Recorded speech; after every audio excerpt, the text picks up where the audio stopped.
बिस्मिल्लाहिर्रहमानिर्रहीम। मेरे प्यारे दोस्तों, भैनों ते बिरावो, गल अज तुहानूं सुणाउण लगा। कीमती गल्लां ने बहुत, इन्हां ने शेयर भी करिया ते गल्लां एडियां कीमती ने कि हीरियां ते मोतियां हर कीमती ने ते ये संभाल के रखण वालियां और सोचण वालियां दिमाग नाल गल्लां ने।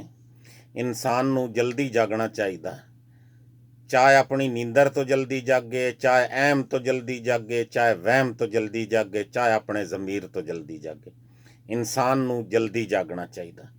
इसी तरह फलों का है कि फल जड़े ने ये निमक सट्टन नाल इन्हां दा बड़ा टेस्ट वध वहिंदा, बड़े मज़ेदार हो वहिंदे ने। ते इंसान एक वैध चीज़ है, वैध इंसान है जिहड़ी एडियां एडियां कीमती मिठियां चीज़ां खा के भी जहर ते कड़वा बुलंदा।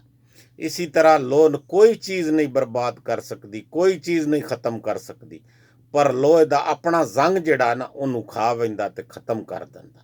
इसी तरह इंसान नूं कोई चीज़ नहीं बर्बाद कर सकती, कोई चीज़ नहीं ख़त्म कर सकती, पर इंसान दा अपना दिमाग ही उन्होंने ख़त्म कर दिंदा।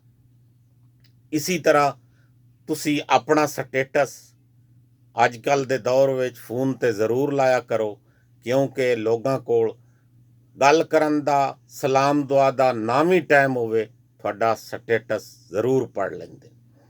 इसी तरह गुस्सा ते तूफान जिहड़े ने दो चीज़ां ऐसियां ने, इन्हां दे थम्मण तो बाद पता चलदा है कि कितना नुकसान होया। इसी तरह इंसान दा जिस्म और इंसान खुद वो चीज़ है जिहड़ा इतना कमज़ोर है, जिहड़ा सुत्ता पिया खाब विच भी डर वहिंदा, पर बहादुर उस वेले इतना हो वहिंदा है, बुरा काम करन लग्या अपने खुदा तो भी नहीं डरदा। इसी तरह जिद्दे ज़्यादा ताकत हुंदी सच बोलने दी, उहो ही नफरत दा निशाना बनया वहिंदा। ये अखाण है हमेशा वास्ते, सच कड़वा हुंदा। मेरे प्यारे दोस्तों, इन शेयर भी करिया। हमेशा फुल्लां दी तरह मुस्करांदे रहो, हसदे रहो, वसदे रहो, खुश रहो, आबाद रहो ते ज़रूर शेयर कीता करो। तुहाडी मेहरबानी होसी ते अल्लाह हाफिज़।